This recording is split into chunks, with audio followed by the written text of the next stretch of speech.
আজকের ভিডিও থেকে জানবো যে আসলে হিদায়াতের পথ কোনটি। পৃথিবীতে অনেক বই কিতাব আছে, কিন্তু তার মধ্যে সবগুলো কি হিদায়াতের কিতাব নাকি একটি? এই ভিডিওতে আমরা বিস্তারিত জানবো। এবং সূরা বাকারা আয়াত 42, ওয়ালা তালবিসুল হাক্কা বিল বাতিলি ওয়া তাকতুমুল হাক্কা ওয়া আনতুম তা'লামুন। তোমরা সত্যের সঙ্গে মিথ্যা মিশ্রিত করো না এবং সত্য জেনে শুনে গোপন করো না। এই আয়াতের উপরে ভিত্তি করে আমি পুরো ভিডিওটি বানাবো এবং তাতে আমি পুরো আলোচনা করব ডিটেলস আসলে হিদায়াতের কিতাব কটি। তো চলুন কোরআন থেকে পুরো বিস্তারিত আমরা জেনে নিই। 39 নম্বর সূরা, সূরা জুমার আয়াত 23 আল্লাহ কি বলছে? আল্লাহু নাজ্জালা আহসানাল হাদিস, আল্লাহ নাজিল করেছেন উত্তম হাদিস। আয়াতটি বড়, অনুবাদটি দেখে নিই।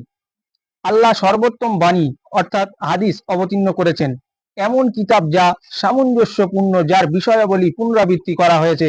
যারা তাদের প্রতিপালককে ভয় করে তাদের গা এতে শিউরে ওঠে, তখন তাদের দেহ মন আল্লাহর স্মরণে প্রতি বিনম্র হয়ে যায়। এ আল্লাহর হিদায়াত। এখানেও আল্লাহ দাবি করছে এই কিতাবকে যে এ আল্লাহর হিদায়াত, যাকে ইচ্ছা তার দ্বারা হেদায়েত করেন। অর্থাৎ এই কোরআন দ্বারা আল্লাহ যাকে খুশি হেদায়েত করেন, আর আল্লাহ যাকে পথ হারা করেন তার কোনো পথ প্রদর্শক নেই।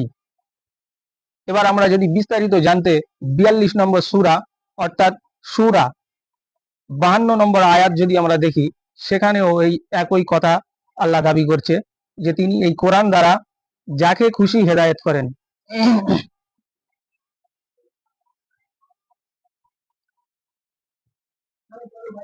এভাবেই উপরোক্ত তিনটি উপায়ে আমার নির্দেশের মূল শিক্ষাকে তোমার কাছে আমি ওহী যোগে প্রেরণ করেছি। তুমি জানতে না কিতাব কি, ঈমান কি, কিন্তু আমি একে অর্থাৎ ওহী যোগে প্রেরিত কোরআনকে করেছি আলো, যার সাহায্যে আমার বান্দাদের মধ্যে হতে যাকে ইচ্ছা আমি সঠিক পথে পরিচালিত করি। এখানেও আল্লাহ দাবি করছে যে এই কোরআনের সাহায্যে তিনি তার বান্দাদের মধ্যে হতে যাকে ইচ্ছা সঠিক পথে পরিচালিত করে। তুমি নিশ্চিতই সঠিক পথের দিকে নির্দেশ করছো। রসুল নিশ্চয়ই এই কোরআনের পথের দিকেই নির্দেশ করেছে, তাই আল্লাহ দাবি করছে যে নিশ্চয়ই তুমি সঠিক পথের দিকেই নির্দেশ করছো। আরো বিস্তারিত কিছু আয়াত আমরা দেখে নেব। 6 নম্বর সূরা, সূরা আনআম, সূরা আনআমের 126 নম্বর আয়াত,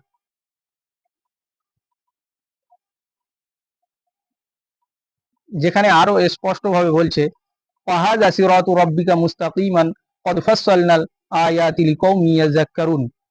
অথচ ইসলামের এ পথই তোমার প্রতিপালকের সরল সঠিক পথ, যারা নসিহত গ্রহণ করে। অর্থাৎ ওয়াজ নসিহত একই শব্দ। আমি তাদের জন্য নিদর্শনাবলী বিশদভাবে বিবৃত করে দিয়েছি। যারা গ্রহণ করে আল্লাহর কথা বলছে তাদের জন্য আমি আয়াতগুলোকে সুন্দরভাবে ব্যাখ্যা করে দিয়েছি। এখানে ডবল করে আর কারোর ব্যাখ্যা করার কিছু নেই। এই সূরারই যদি 153 নম্বর আয়াতে আমরা দেখি, এই সেম একই দাবি আল্লাহ করছে এখানেও। আর এটাই আমার সঠিক সরল পথ, কাজেই তোমরা তার অনুসরণ করো আর নানান পথের অনুসরণ করো না। অর্থাৎ নানান পথ, এককে তো কেউ বলে না যে নানান পথ, একের অধিক, দুইকে বলা হয় নানান, দুই থেকে শুরু। তো আল্লাহ তার রসুলকে নানান পথের অনুসরণ করতে বারণ করে দিয়েছে। করলে তা তোমাদেরকে তার পথ থেকে বিচ্ছিন্ন করে ফেলবে। অর্থাৎ এই কোরআনের পথ থেকে, সরল সঠিক পথ থেকে বিচ্ছিন্ন করে ফেলবে যদি একটা কিতাব ছাড়া অন্য কিছু মানা হয়। এভাবে তিনি তোমাদেরকে নির্দেশ দিচ্ছেন যাতে তোমরা তাকে ভয় করে যাবতীয় পাপ থেকে বেঁচে চলতে পারো। তো রসুল নিশ্চয়ই এই কোরআনকে ফলো করেছেন এবং সাহাবারাও কোরআনকে ফলো করেছেন, এবং এই কোরআন আল্লাহ রসুল পরবর্তীদের কাছেও দাবি করছে যে তিনি এখনো পর্যন্ত আমাদেরকে সতর্ক করছে। সূরা আনামের যদি 19 নম্বর আয়াত আমরা ফলো করি, এখানে আরো বিস্তারিত জানতে পারি। আল্লাহ বলছে, বলো সাক্ষ্যের সবচেয়ে বড় বিষয় কোনটি? বলো আমার ও তোমাদের মধ্যে সাক্ষী, আল্লাহ সাক্ষী। এখানে দ্বিতীয় কাউকে রাখলেন না, রসুলের মধ্যে আর আল্লাহর মধ্যে আল্লাহই সাক্ষী। আর এই কোরআন আমার প্রতি নাজিল করা হয়েছে যাতে আমি তার সাহায্যে তোমাদেরকে আর যাদের কাছে তা পৌঁছবে তাদেরকে সতর্ক করি। এই কোরআন আমাদের কাছে পৌঁছেছে এবং আমরা এগুলো পড়েও দেখছি যে রসুল এই কিতাবের মধ্যে এখনো তার কথাগুলো চলমান ভাবে আল্লাহ রেখে দিয়েছে। যে এই কিতাব ফলো করবে অর্থাৎ এই কিতাবের গাইড অনুযায়ী চলবে, রসুল তাকে এখনো পর্যন্ত এই কথা অনুযায়ী, এই আয়াত অনুযায়ী তাকে তিনি এখনো গাইড করছেন এবং সতর্ক করছেন। এবং বিশ্বনবী এই কিতাব দিয়ে গোটা পৃথিবীর মানুষের কাছে সতর্ককারী হয়েছিলেন। সেই আয়াতটিও আমরা দেখে নিই। সূরা ফুরকান 25 নম্বর সূরা 1 নম্বর আয়াত। মহা কল্যাণময় তিনি, যিনি তার বান্দার উপর সত্য মিথ্যার পার্থক্যকারী কিতাব নাজিল করেছেন, যাতে সে অর্থাৎ মহানবী বিশ্ব জগতের জন্য সতর্ককারী হতে পারে। এই কিতাব দিয়েই তিনি বিশ্ব মানুষের কাছে, সকল মানুষের কাছে সতর্ককারী হয়েছেন যে আল্লাহর এই হলো পথ, আর বাকি সবকিছু উল্টা পাল্টা পথ। কারণ সূরা আনামের আমরা 153 নম্বর আয়াতে দেখিয়েছি। আর এই কোরআন যে পথ দেখায় তা অন্য কোনো কিতাব দেখাতে পারে না। সূরা বনী ইসরাইল আয়াত 9 যদি আমরা দেখি, নিশ্চয়ই এ কোরআন সেই পথ দেখায় যা সোজা ও সুপ্রতিষ্ঠিত। তাহলে ভাবুন, একদম সোজা এবং প্রতিষ্ঠিত, যেটার আর কোনো ডবল করে সংযোগ বিয়োজকের দরকার নেই, প্রতিষ্ঠিত। আর যারা সৎ কাজ করে সেই মুমিনদেরকে সুসংবাদ দেয় যে তাদের জন্য রয়েছে মহা পুরস্কার। যারা সৎ কাজ করে তারাই হলো মুমিন, মুত্তাকি। আর সূরা বাকারার 2 নম্বর আয়াতেই আল্লাহ প্রথমে বলে দিয়েছে এই পথটা কাদের জন্য। আলিফ লাম মিম, এগুলো কিতাবের বিচ্ছিন্ন অক্ষর, যার মানে আল্লাহ ছাড়া কেউ জানে না। দ্বিতীয় আয়াতে আল্লাহ বলছে জালিকাল কিতাবুল লা রাইবা ফি হুদাল লিল মুত্তাকিন, এটা ওই মহান কিতাব যাতে কোনো সন্দেহ নেই। অনেক লোক আবার সন্দেহ করে যে এতে এই নি তাই নি ওই নি, যা নেই তা আমাদের দরকার নাই বলে আল্লাহ দেয়নি। পরবর্তী কথায় আল্লাহ বলছে মুত্তাকিদের জন্য পথ নির্দেশ, অর্থাৎ যারা মুত্তাকি পরেশগার মুমিন তাদের জন্য পথ নির্দেশ, ইসলাম এবং দ্বীনের জন্য তারা কি অনুসরণ করবে, কিভাবে চলবে। আর এই মুত্তাকি ছাড়া আর কেউ কিন্তু জান্নাতের অধিবাসী হতে পারবে না। কোরআনে একথা বহু জায়গায় উল্লেখ রয়েছে। মুত্তাকি ছাড়া কেউ জান্নাতে যেতে পারবে না, মুত্তাকিদেরকে জান্নাতের অধিকারী বানানো হবে। 19 নম্বর সূরার 63 নম্বর আয়াতে লেখা আছে, সূরা মারিয়াম আয়াত 63। এই হলো সেই জান্নাত, আমি যার উত্তরাধিকারী করব আমার বান্দাদের মধ্যে মুত্তাকিদেরকে।